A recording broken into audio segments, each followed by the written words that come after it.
Sean asked me a question yesterday in the group based on some success that one of our friends, one of the students of our course had.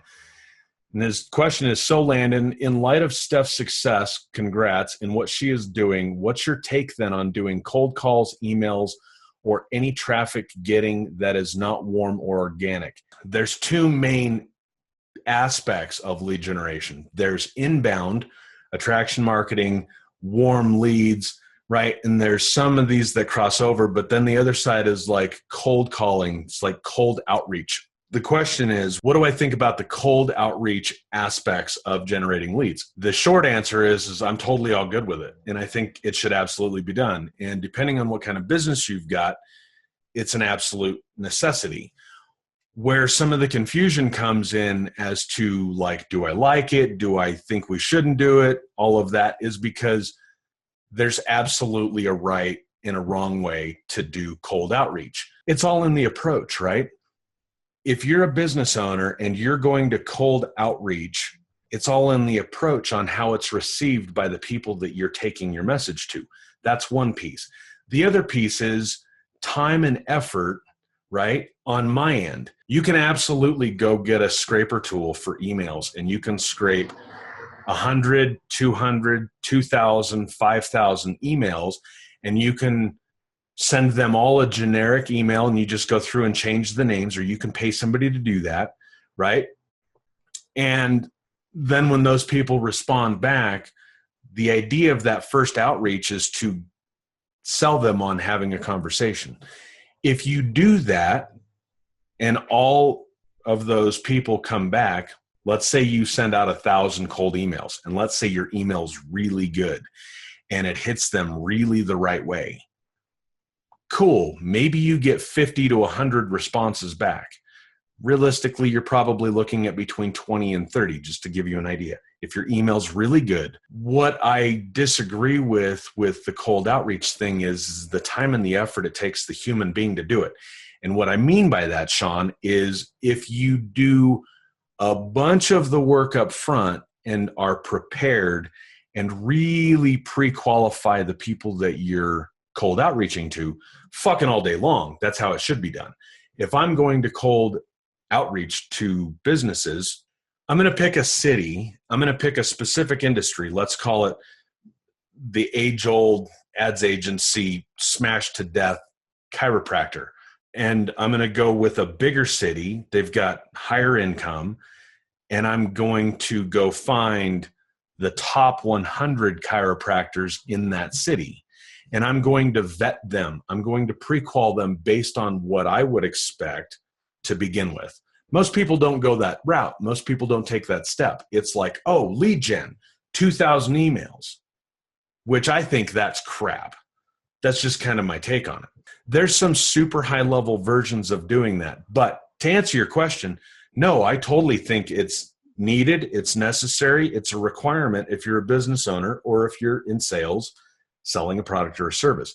I just think most people, A, do it the wrong way from an agenda motive stance, and then from the actual knowing how to do it effectively and efficiently stance.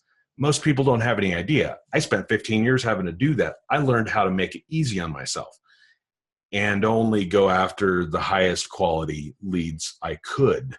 That way I could just like totally cut out all the bullshit to begin with. Here's how I think it should be done. It's 2017. You're watching me on a live video stream on Facebook, a totally free to the end user platform like this would have been done 20 or 30 years ago on television, or even 5 or 6, right? We've got the technology that we can cut out a bunch of the steps, and we can build out platforms and profile funnels on technology as a foundation where we can then leverage some other techniques to drive traffic. One of those, what you were commenting on yesterday on Steph's stuff, is Steph has the kind of demeanor and the kind of personality and the intelligence that in Faith back 100 years ago, right? 5, 6, 7, 8 months ago, she was posting some really cool, interesting stuff, and she wasn't doing it intentionally, but because of the way she went about it and the way that she was providing value to the community, she had people reaching out to her to help them.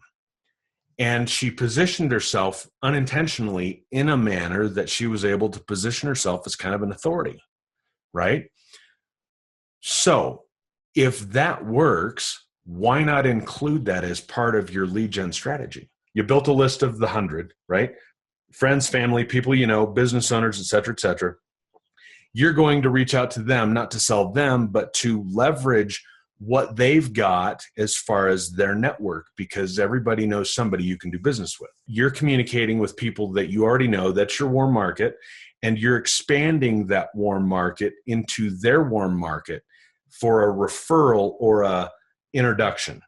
That's fucking brilliant. I totally agree with that. I teach that. I think that's something that you should include. Now, as far as the cold calling aspect or cold emailing, how much time do you dedicate to doing that? It's a numbers game. Well, cool. So is building authority and an audience on Facebook or LinkedIn. The difference is when you cold call somebody or you cold email somebody, you're reaching that one person. Maybe sometimes asking them for a referral, whether they do or don't do business with you, you're reaching a few more. But when you're in social media and you're cold approaching a group and you're providing value and posting content, et cetera, you're reaching that person, and then your content's recorded so everybody can come in and see it after that.